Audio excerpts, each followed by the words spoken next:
Hello, today's video is not going to be very formal in which I introduce very specific topics in details, but rather it is mostly a rant. It is meant to highlight the gap or disconnection between mathematical education in university versus that in high school. So here I have 3 textbooks. So this book is called Principle of Mathematical Analysis by Walter Rudin, often used for university courses on real analysis, but I also seen university courses on advanced calculus in first or second year that also uses this book. The second is named Tools of Mathematical Reasoning. So this one is mostly used for first year university courses.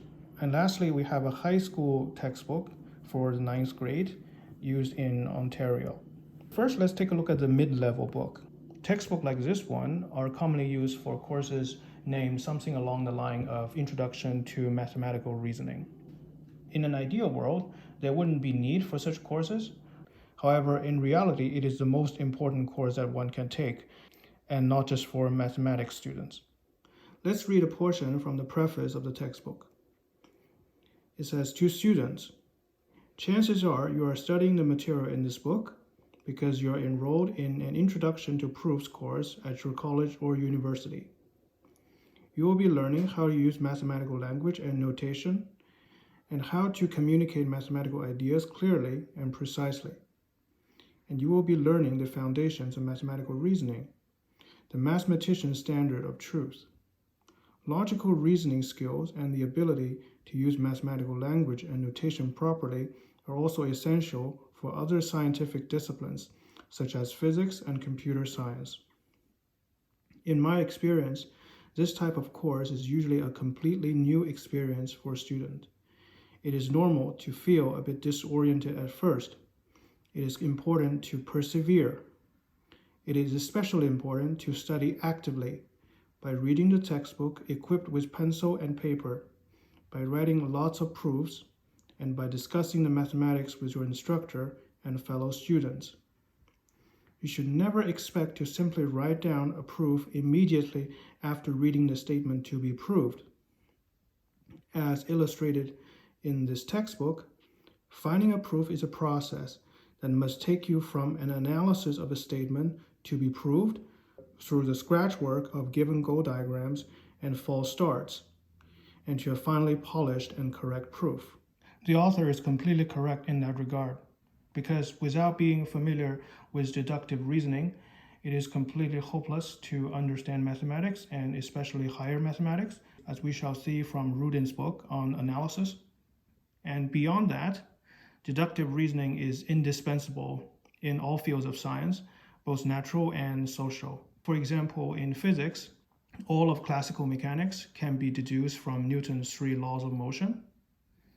And as for social sciences, one just needs to read the first few sentences of the Declaration of Independence to find out. So here we're just going to take a brief glimpse of what's inside Rudin's book on analysis. Chapter 1 is the real and complex number systems. After a brief introduction, we'll see the main style of the book. That is, almost the entire book is written in the pattern of definition, theorem, proof. You see, here we have a bunch of definitions. A few examples are scattered in between. Definitions, theorem, definitions, some remarks, proposition, which is another name for theorem, definition, proposition, theorem, and it goes on throughout the entire book. There is not a single picture, if I recall correctly, in this book. Everything is presented purely deductively. I said earlier that courses such as Introduction to Proofs wouldn't be necessary in an ideal world, because one would just learn proofs naturally by, studying mathematics, just like you learn the way of physics by studying classical mechanics, electromagnetisms, and so on. However, in high school, students are typically not taught how to write proofs correctly or even at all, hence the necessity of courses on proof writing.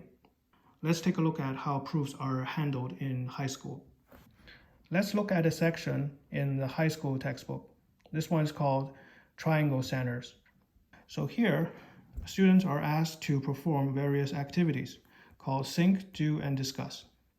The idea is to help students discover various centers of a triangle by experimentation. For example, point 3, draw triangle ABC. Mark the midpoints of each side D, E, and F. Draw lines that join each vertex to the midpoint of the opposite side. These segments are called medians.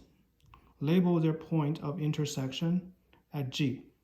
So the last sentence already implicitly assumes that the three medians intersect at the same point. This is a highly non-trivial fact for beginners, because if you just randomly draw three lines on the plane, typically they would not intersect at the same point. Oh, my cat says hi. So how do we know this is indeed true? The textbook sadly says nothing about it. And here we have point 6. Draw a new triangle and mark the midpoint of each side. Draw a line of perpendicular to each side through its midpoint. This line is called a perpendicular bisector for the side. And here we have a picture. A. Verify that all three perpendicular bisectors of a triangle intersect at a common point. Label this point H. Here, the author suggests that the three perpendicular bisector intersecting at a common point is something that needs to be verified, but it didn't say how. We can only assume that the author means just by looking at the picture. Once again, this is highly problematic because we don't know if the situation depicted in this picture is the general truth. You can draw a relatively flat triangle ABC, and the perpendicular bisectors will intersect outside of the triangle, so the two figures will look completely different. And the same goes on for intersecting angle bisectors. Once again, no reason or explanation why three angle bisectors should intersect at the same point.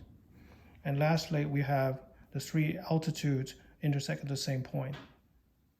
These are all introduced in empirical manner, that is by experimentation and observation, which in itself is very important in mathematics. However, as we all know, by observations alone, one cannot reach any conclusion in mathematics as certainty. Here is a summary of all the observations made, titled Key Ideas, which really should be phrased as theorems, because ideas in mathematics can be vague, but everything here is written as a precise statement. For example, it says the medians of a triangle are concurrent. Without a proof, this is an unjustified statement. And really, this is a great missed opportunity because none of these theorems are trivial. Students can appreciate the necessity for proofs and rather viewing them as just a bureaucratic procedure that makes life difficult. But that doesn't mean high school textbooks does not mention proofs at all. For example, what is shown here on the screen is from the same section we saw earlier. You see, here is the section, triangle centers. And let's take a closer look. Bhaskara was a Hindu mathematician who proved the Pythagorean relation by cutting up a square into 5 pieces and rearranging them as shown. So here's a nice picture and some equations on the side. It also says, Bhaskara provided another demonstration of the theorem by drawing the altitude of the hypotenuse and by using the properties of similar triangles. And here's another picture with more equation on the side. So this portion of the text is problematic for a multitude of reasons. First of all, it has nothing to do with the rest of the section, which is about centers of triangle, but that's beside the point. The so-called proofs given here are really just sketches of proof, rather than proofs themselves. Let's take a look at what a real proof should look like. For this, I'm going back to the book, The Tools of Mathematical Reasoning. In the appendix, the author has given tips on writing mathematics. All proofs or solutions involving some sort of explanation should be written in grammatically correct, complete English sentences. 2. Begin a proof by assuming the relevant hypothesis. end each proof with a sentence that reiterates what has been proved. For example, if you're trying to prove that the product of two odd numbers is odd, then you should begin by saying, let m and n be odd numbers. The last line of the proof might be something like, hence, m times n is odd as desired. 3. Proofs or solutions involving some sort of explanation should include enough detail for the reader to understand your reasoning. Do not assume that the reader knows what you're talking about.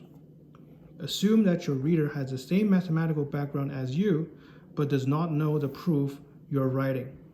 So coming back to these two so-called proofs, they clearly do not meet the standard we just discussed. And they're more likely to confuse the student rather than enlighten them of what a proof is about. So let's continue reading on writing mathematics. 4.